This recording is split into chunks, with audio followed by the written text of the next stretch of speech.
Good evening. I'm Simon. Tonight, we'll be taking a relaxing riverboat voyage down the wide and wonderful Mississippi River. Before we begin our journey, let's take a moment to get comfortable. Starting with the tips of your toes, stretch out your muscles. Feel the tension release, spreading from your legs,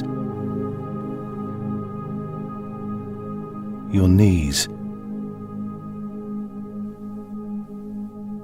your hips, your back, your core,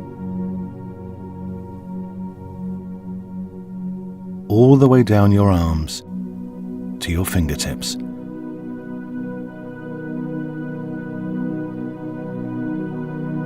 Then, let your body sink softly back into the comforting folds of the bed.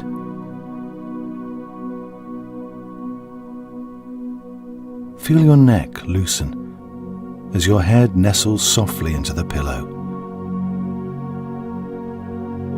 Relax. Take a deep breath in and exhale. Breathe in, breathe out. Imagine a ribbon. It's a silver ribbon, long and thin. From above, you see it lays on a bed of green and brown patchwork landscape. The ribbon stretches impossibly far north to south.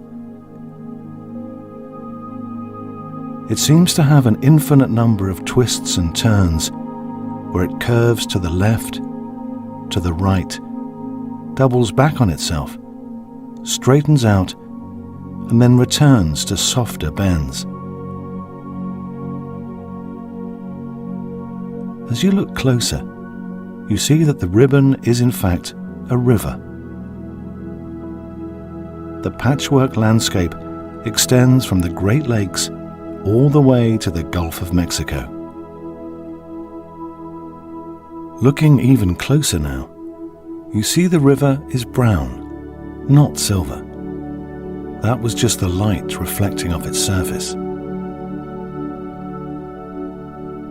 The green and brown patches are farms and tracts of land. Fields of crops crisscrossed with miles of untouched forest line the river's edge. You notice how wide the river is, almost a mile across at some points, and oh, so very long. You could spend weeks on this river and only learn a sliver of the secrets it holds. At the river's edge, the air has the cool crispness reserved for those moments just before sunrise. You're standing on a riverside path, a thin band of concrete that follows the shore in either direction. Tall, overgrown grass is creeping towards the pavement, but hasn't reached it yet. Someone's been keeping the edges trimmed along where people walk. Down below you somewhere is the river, although there's no clear-cut edge to be seen. Instead, the tall grass by the path gives way to grass growing straight out of the muddy water. The grass continues to fade out until it is just pure, flowing river. The landscape here is low and lush. It's flat country, swampy in parts, save for a few rolling hills.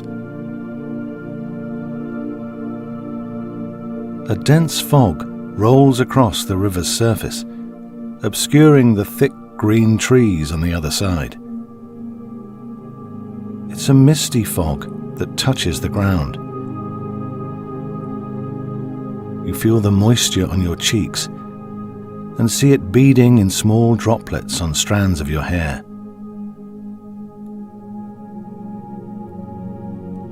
In the distance, you hear a low rumbling. Chug, chug, chug. Something is pushing its way through the water toward you. Through the fog, the faint outline of a boat begins to appear. As it moves toward you, its red and white paint becomes visible, adding contrast to the otherwise grey palette. As it emerges from the fog, you see it's a majestic craft. 5 decks edged in lacy white arches stretch along its length, and 2 enormous smokestacks jut up from the top. The smokestacks are tall and coal black, with tops like crowns, fitting for such a wondrous boat. At its stern is an enormous red paddle wheel. Its wooden planks chatter rhythmically as it pushes and pulls the water beneath it. This is a classic riverboat.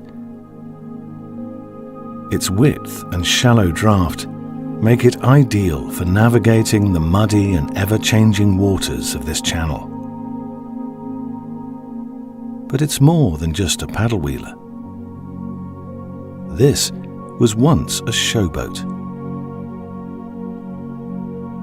2 landing stages jut out from the front like red carpets waiting to be rolled out for a lucky visitor. In the olden days, performers would welcome boarding visitors with a taste of the onboard entertainment. As it nears you, the boat moves closer and closer to the banks. Its heavy paddle turns more slowly as it drifts the final few feet, coming to rest just below where you're standing. A handful of crew members maneuver a landing stage into position, resting it on the grass near your feet. You now notice the name of this old showboat, painted in fanciful red and gold lettering on its sides. Prize of the Delta, it's called. You walk out onto the ramp, hearing the light clanking sound it makes with every footfall. Clank, clank, clank. You find yourself standing on the ship's lower deck. Before you is a grand double-sided staircase leading to one of the main decks. Up above, you see even more stairs leading up and up. Walkways lead to hallways, crisscrossing the inside of the boat. There's so much to explore here. You make your way up the first staircase, your fingers sliding along the polished brass banister. The top of this staircase opens to a deck filled with chairs. For the most part, the deck is empty. A few idle passengers sip coffee or tea. But it's still early. Perhaps the others are still asleep. Indeed, the rhythmic motion of this slow-moving giant could lull even the most energized individuals to sleep.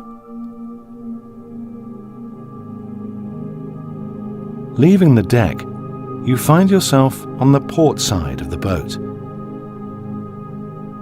Here, the deck is lined with staterooms. Their wooden double doors with shiny brass handles keep the outside noise away from those resting within.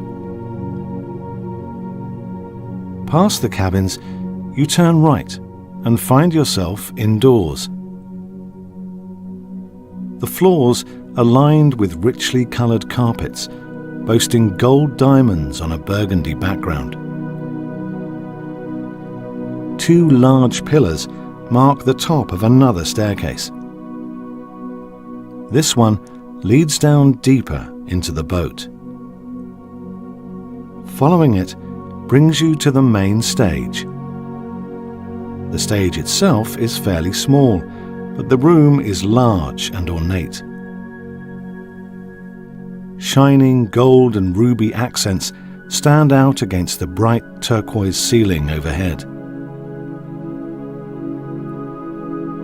The room itself is packed with rows and rows of cushioned seats. The plush red velvet looks inviting from here. Maybe you'll come back later and take in a show. Just then, you hear a faint noise coming from overhead. It sounds almost like a series of whistles. But soon, you realize it's a familiar tune. It must be the calliope. You make your way back down the hallway and out onto the deck. Following the sound, you climb a set of outside stairs until you're nearly to the top. The song is louder here.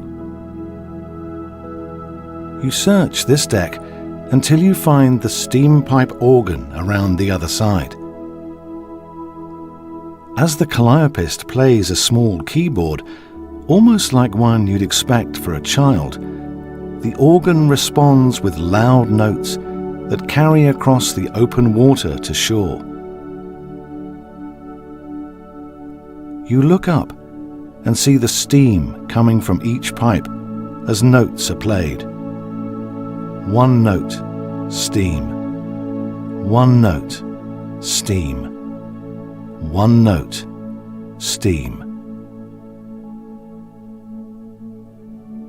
Noticing your interest, the calliopeist tells you that back in the old days, players like him would wear special coats to keep the steam at bay.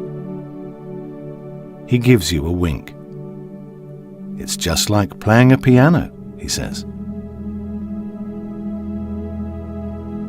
You walk to the balcony and look out.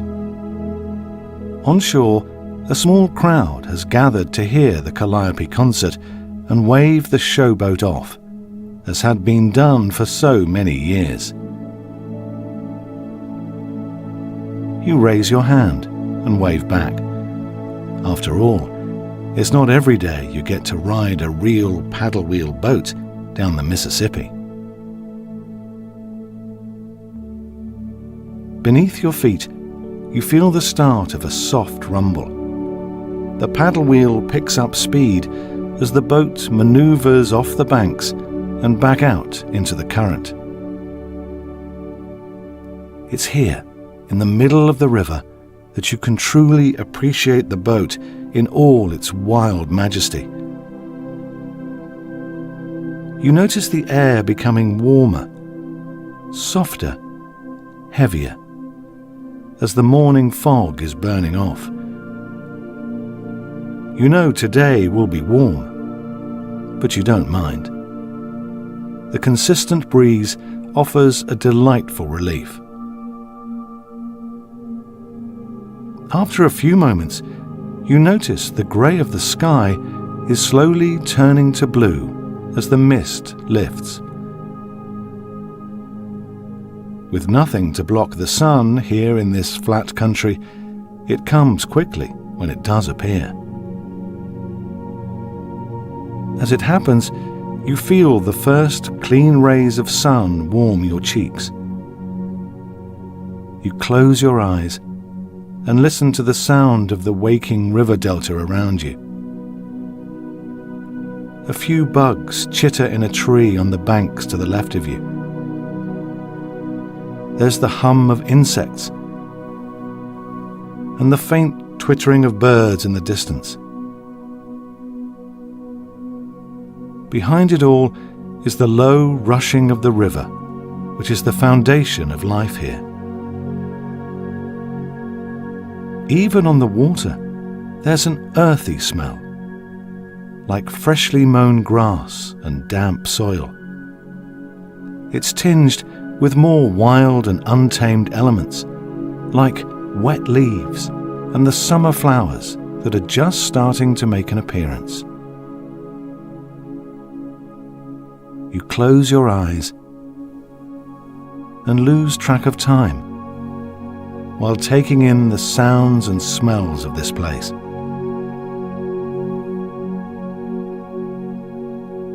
Now that the boat's underway, you think it's probably a good time to take a closer look at that paddle wheel. From up here, you have a clear view down over the top. The wheel moves gracefully, yet methodically. Its metal frame carries the wooden planks perfectly. As it turns, the wheel kicks up a fine spray. You feel the mist on your arms, cool and refreshing. Tiny droplets cling to the red boards, and streams of water paint flowing lines between the spokes. From up here, the power of the paddle wheel is undeniable. One of the deckhands sees you watching the wheel and motions you over. You can go see the engine room if you'd like, he says. It's just down there. He points to a door inside an alcove nearby. You pull open the heavy metal doors and walk down the steep flight of stairs. At the bottom of the stairs, you find a large room, chock full of dials, gauges, and moving parts. One of the engine room workers sees you looking around and comes over.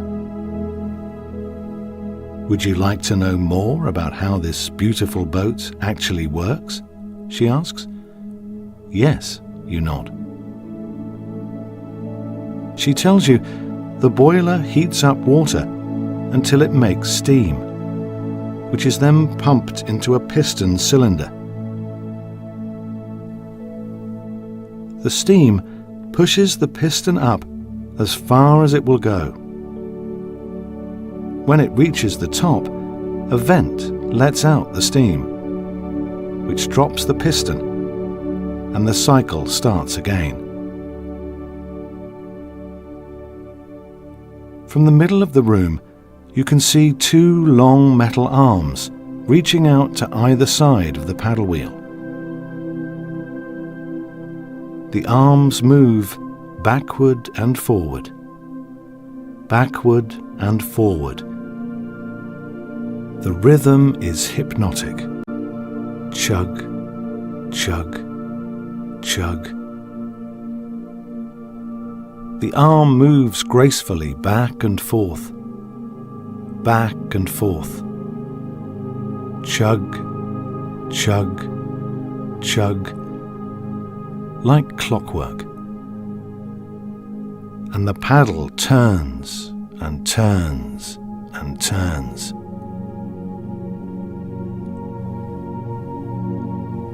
How interesting, you think, to see the inner workings of a boat like this, to see what keeps it going day after day,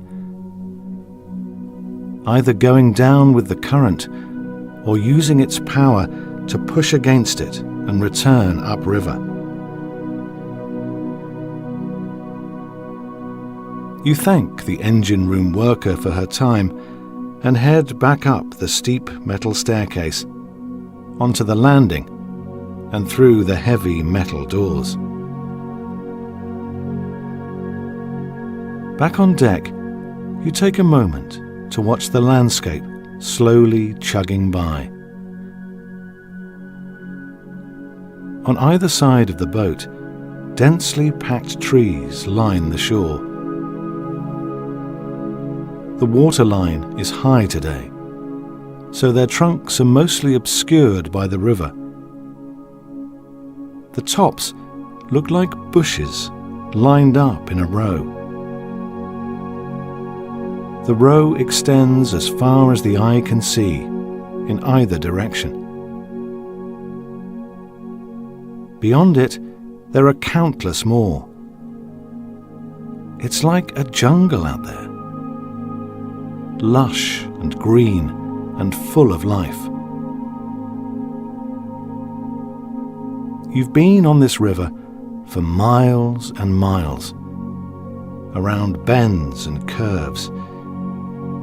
You've gone north, south, east, and west as the river doubles back on itself, wrapping around at improbable angles, only to straighten out again. Directions mean little on the water. Upriver and downriver are how you mark your journey here. In the distance, you see birds flying high above the canopy, silhouetted against the sun, which is beginning to set. It casts a deep red glow across the water. Every small wave, every line, every crease is illuminated in crimson and burnt orange. The trees themselves shine at the edges. Deep yellows shimmer behind branches and outline the leaves. The water rolls past as the steam-powered engine rumbles far below. The water laps up against the side of the boat at regular intervals. Lap, lap, lap. The only time the rhythm changes is when another boat, perhaps a large tugboat, passes by. Its wake disrupts the gentle lapping for just a moment before the water finds its rhythm once again. As the sun sinks down below the horizon, the final rays of light turn the sky a watermelon pink, which lasts for just a moment before fading into dusk.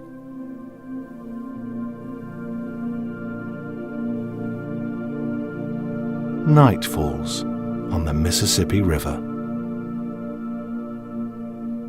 With night come the cicadas, chirping their rhythmic tune from every corner of the forest. Their music ebbs and flows in unison, rising to a deafening crescendo and falling back to a peaceful hum. Up and down, up and down, they chirp in the dark. With darkness also come the lightning bugs. From the balcony of the boat, you can see them twinkling in the distance, little lights flitting bright for a second and then going dark. It's like 1,000 tiny stars dancing on a blanket of black, twinkling, each at their own rhythm. Though the sun has set, it's still warm out here on the Mississippi. The breeze on the water keeps it cooler than it is on shore. But it never gets too chilly out here. The warm, humid air envelops you like a blanket. It's comforting and close. pull your jacket on snug, welcoming in the warmth. It's getting late though, and there will be so much more to see tomorrow. It's time to turn in for the night.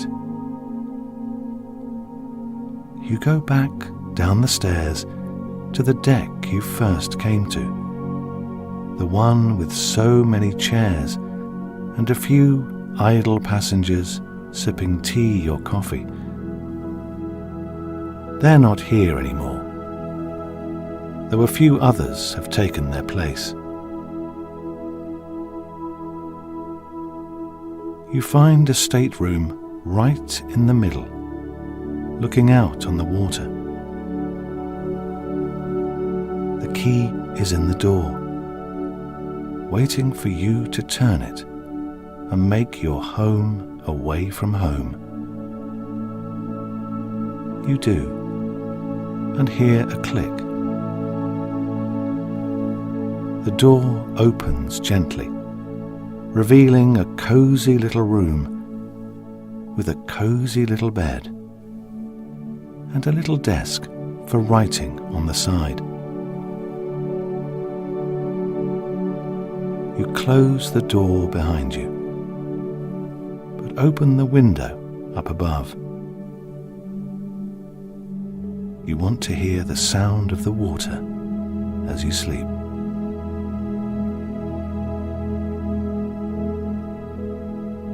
You pull back the silky sheets and snuggle down deep beneath the covers.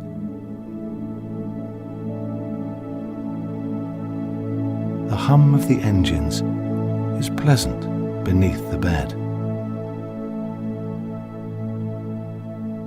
The water laps gently against the side of the boat.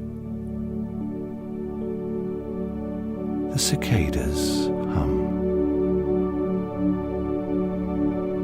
The fireflies twinkle, though just in your mind's eye this time. You rest your head on the pillow and allow the rhythm of the Mississippi to cradle you into a deep sleep.